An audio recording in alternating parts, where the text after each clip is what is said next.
Ауылдан қалаға бара жатқанбыз. Рөлде мен отырмын, жанымда жеңгем, ағамның әйелі. Жеңгеммен екеуміз бұрыннан бір-бірімізге ерекше көзқараспен қарайтынымызды сезетінбіз. Бірақ ешқашан тыйым шекарасынан аттап көрмегенбіз. Сол күн ерекше болды. Жол ұзақ еді. Машинаның іші тым-тырыс. Радиодан баяу әуен ойнап тұрды. Жеңгем еріндерін жалап қойып, көзін жұмып терезеге қарады. Қысқа көйлегінің етегі тізеден жоғары көтеріп кеткен. Аппақ санына қарап көзім түсіп кетті. Тамағым құрғап жұтындым. Ол мұны байқап қойғандай. Шөлдедің бе деп езу тартты. Даусында біртүрлі ішкі от, жасырын қулық бар еді. Жауап бере алмай басымды изедім. Кенет ол алдыға еңкейіп бар сымбатын әдейі көрсеткендей болды. Маңдайынан ағып түскен бір тал шашын қолана тартып маған бұрылды. Қалжыңдамаймын. Мына ұзақ жолда бір-бірімізге демеу болмасақ, ішіміз пысып кетеді ғой. Осы сәттен кейін бәрін өзгерді. Ол алға еңкейген кезде жұқа көйлегінің ішінен көрінген омырау сызығы мені есімнен айырды. Жеңгемнің жанарында ойнаған отты көріп жүрегім дүрсілдеді. Ол өзі де тоқтатқысы келмейтін сияқты. Қолын жайлап тіземе қойды. Ештеңе айтпадым. Тек үнсіз рөлге қарап отырдым. Бірақ ішім алай-дүлей. Денем қазір жарылып кетердей ыстықтап барады. Қатты қысылып отырсың ба, деді ол. Еппен даусы сыбырлап шықты. Құлағыма жеткенде денем мұз болып бір сәтте отқа оранғандай ысып кетті. Сосын тағы да. Ағаштар арасында алаң бар дейді ғой. Тоқтап демалып алсақ қайтеді? Бұл ұсынысты күтпегендей болдым, бірақ ойымда дәл осы болған.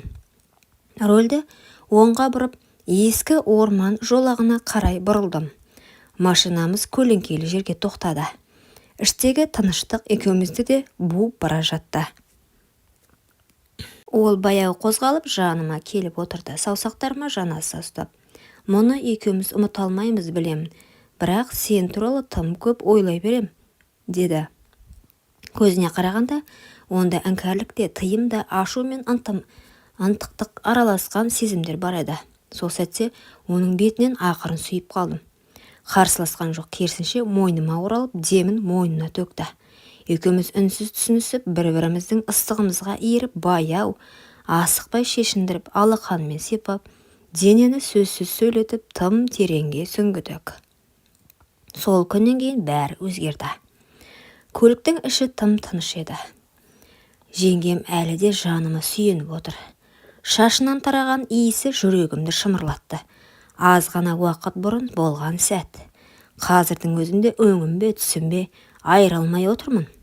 Біз бұлай болмауымыз керек еді, деді ол сыбырлап. Даусы дірілдеп шықты. Бірақ беті әлі де менің иығымда. Аяқ киімінің ұшы шөпке батып кеткен. Көйлегі мыжылып қалыпты. Мен үндемедім. Қолымды оның жамбасына қойып, жай ғана сипадым. Бұл жауап емес. Бұл қимастық еді. Саған сендім. Бірақ өзімді ұстай алмадым. Мен де тек сен болдың көз алдымда. Басқаның бәрі өшіп қалды. Жеңгем орнынан тұрып, көйлегін түзеп, айнаға қарап шашын реттеді. Бірақ көзі әлі де менде. Ішінде не жатқанын оқи алмадым. Сезім бе, өкініш пе, әлде екеуі бірдей ме? Ағаң білсе не болады, деді ол ақырын ғана. Білмейді. Бұл тек екеумізге тиесілі. Осы ағаштардың, осы жолдың, осы машинаның ішінде ғана қалу керек. Ол күрсінді, терең, қиналған күрсініс. Бірақ ештеңе айтпай орнына қайта отырды. Жолды жалғастырдық. Бірақ бұл сапар бұрынғыдай емес еді. Көлік ішінде үнсіздік, тек радиодан баяу ән ғана естіледі. Сырт көз ештеңе байқалмас еді. Бірақ екеуміздің жүрегімізде бір құпия мәңгілікке орнығып қалды. Ауылға қайтқаннан кейін бәрі бұрынғыша көрінді, бірақ мен үшін өмір ешқашан бұрынғыдай болмады.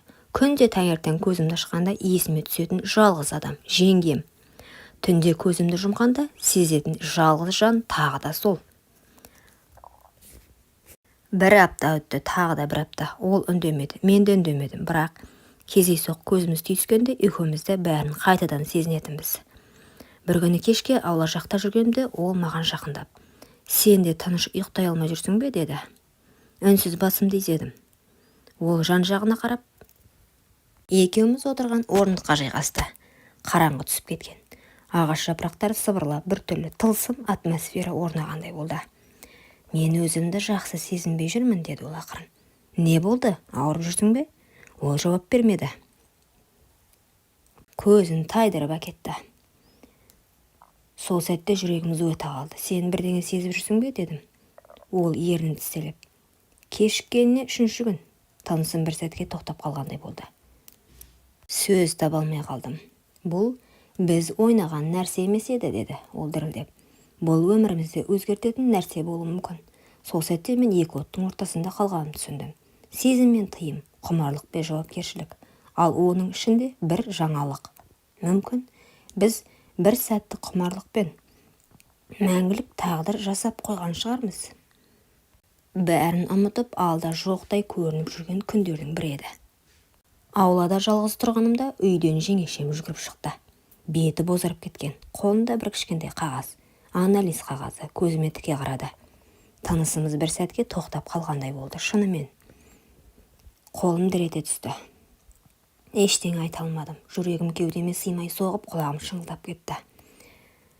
«Менің аяғым ауыр», деді. Ол орындыққа отыра кетті. Қолымен бетін жауып біразға дейін үнсіз қалды. Мен басымды ұстап ауладан ары қарай кетіп қалдым. Аяғым өзімдікі емес сияқты. «Қанша рет бітті, ұмытайық», дедім. Бірақ дәл сол сәтте бәрі қайта тірілгендей болды. Кешке қарай ол маған хат жазып жіберді.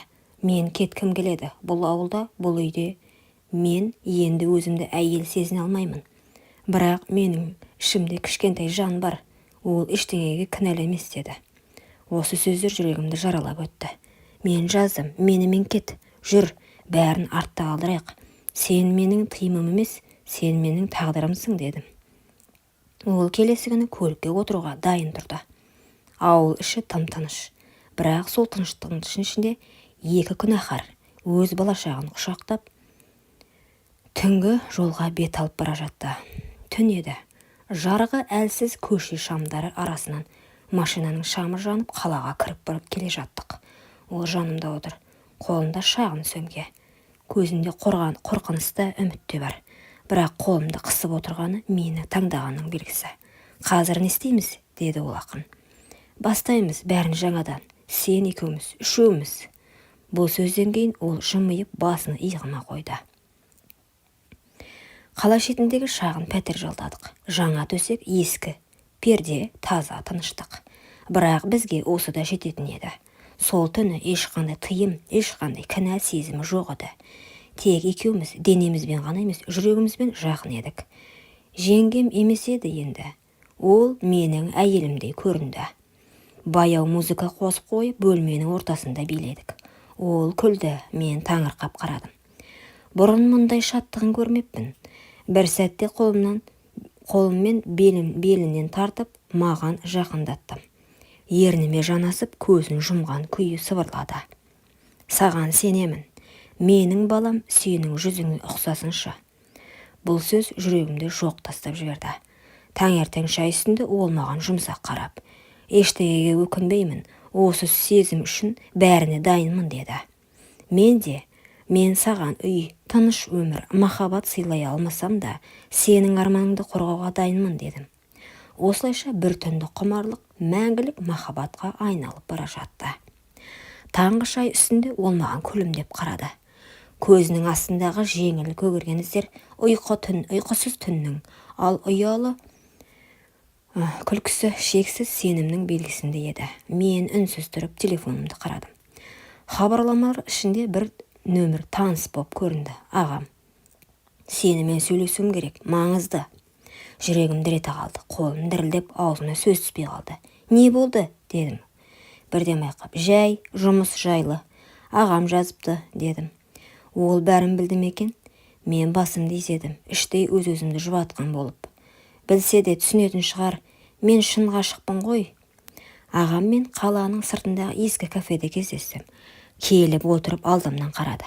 Көзінде мұз. «Сен бақыттысың ба?» Бұл сұрақ мені есеңгіретіп жіберді. Иә, мен бақыттымын, білесің бе? Сенің бақытың менің қасіретім екенін. Мен үнсіз қалдым, ағамды темекі тұтатып. Қайталап сұраймын, бәрін білем. Сен оны алып кеткен жоқсың, ол өзі кеткен. Бірақ сен бауырым бола тұра, менің арқа тұтар інім бола тұра, қалай? Мен басым салбыраттым. Жоқ, сенің рұқсатыңды сұрай алмадым, себебі ол жүрегімнен бұрын орын алды. Сенің әйелің емес еді ол менің тағдырым болды. Ал менше, мен кіммін енді саған?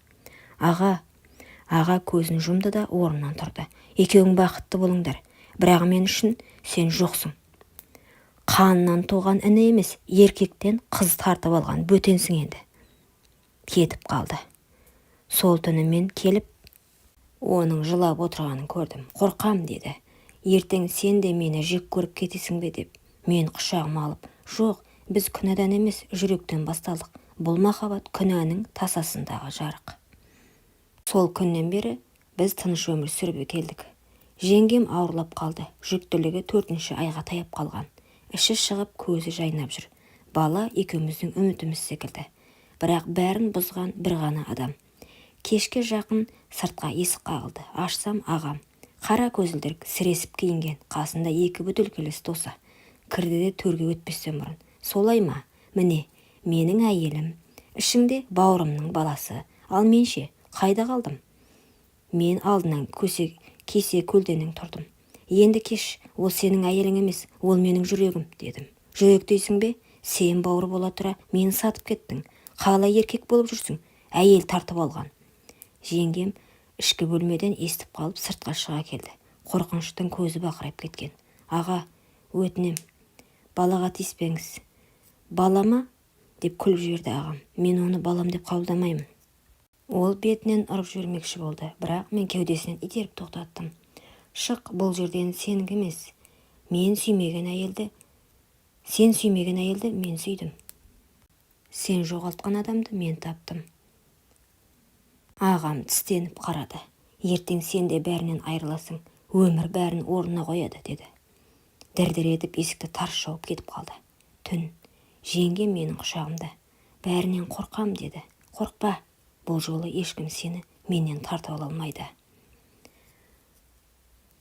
Күн өткен сайын жеңгемнің іші ауырлай берді. Ұйқысы қашып, іші тас сияқты болып, қатып қалған сәттер жиілей түсті. Бір күні кешке іші қатты тартып, жерге тізерлеп отыра кетті. Мен жедел жәрдем шақырдым. Іштегі бала оттегі жетіспеуінен қиналып жатыр, деді дәрігерлер. Жылдам шешім қабылдау керек. Аурухана, ақ халаттылар, жарық шамдар, дәліздегі ащы иіс. Мен сыртта күтіп отырмын. Сағаттар жылжып жатқан жоқ сияқты. Ақыр бір мейірбике шығып, құттықтаймын, ұл бала. Бірақ не, дедім, орнынан атып тұрып. Анасының жағдайы ауыр, жатырынан қан тоқтамай жатыр.